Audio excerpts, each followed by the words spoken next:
Hi, my name is Gretchen Baskerville, and I've been a Christian divorce recovery leader in churches in the Los Angeles area for more than 20 years. One of the questions that comes up frequently is, doesn't the Bible say God hates divorce? Or doesn't the Bible quote God as saying, I hate divorce? Well, the answer to that is no. We've certainly heard that. It's part of our upbringing as kids in Christian homes, but that's not what that verse actually says in Hebrew. Why didn't we know?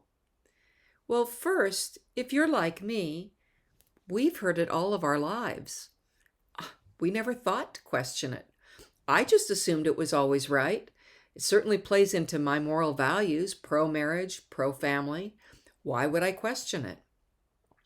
And second, I always figured New Testament teachings opened our understanding of Old Testament teachings. So I never really viewed Malachi 2:16 as being more important than the words of Jesus and the Apostle Paul on the topic of divorce. So if the original Hebrew doesn't say, I hate divorce, how should it be translated? Well, we're going to look at the major modern versions of the Bible. The New International Version first, the NIV. It translates the Hebrew into English this way: Do not be unfaithful to the wife of your youth.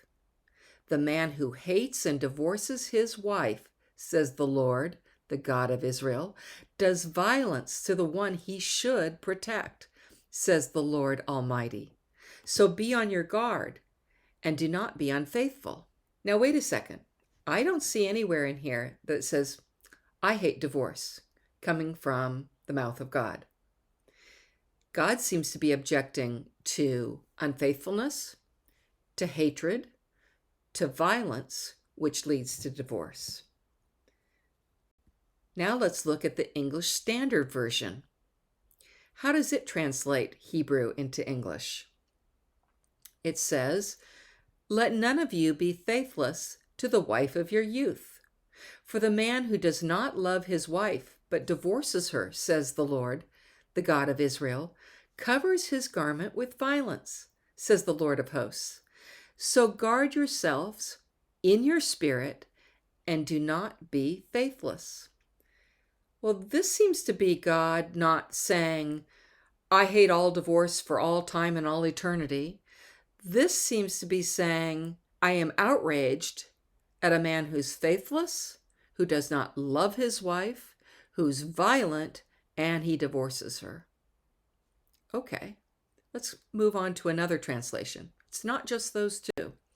Here's the Christian Standard Bible, the CSB, which is the updated version of the HCSB, which is published by Lifeway, the publishing arm of the Southern Baptist Convention. It translates the Hebrew into English this way: So watch yourselves carefully, so that no one acts treacherously against the wife of his youth. If he hates and divorces his wife, says the Lord God of Israel, he covers his garment with injustice, says the Lord of armies. Therefore, watch yourselves carefully and do not act treacherously.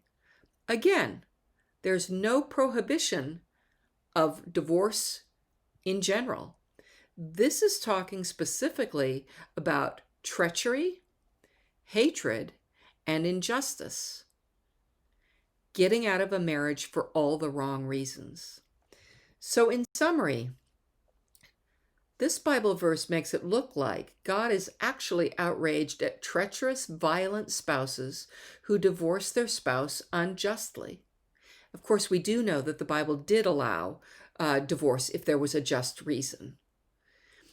And in contrast, a life-saving divorce is different. It is not a grass is greener divorce.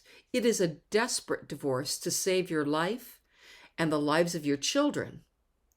Most people who get life-saving divorces aren't looking for a new spouse. They are looking for relief from a treacherous, unjust, an unloving spouse. They want to escape tension, fear, and stress.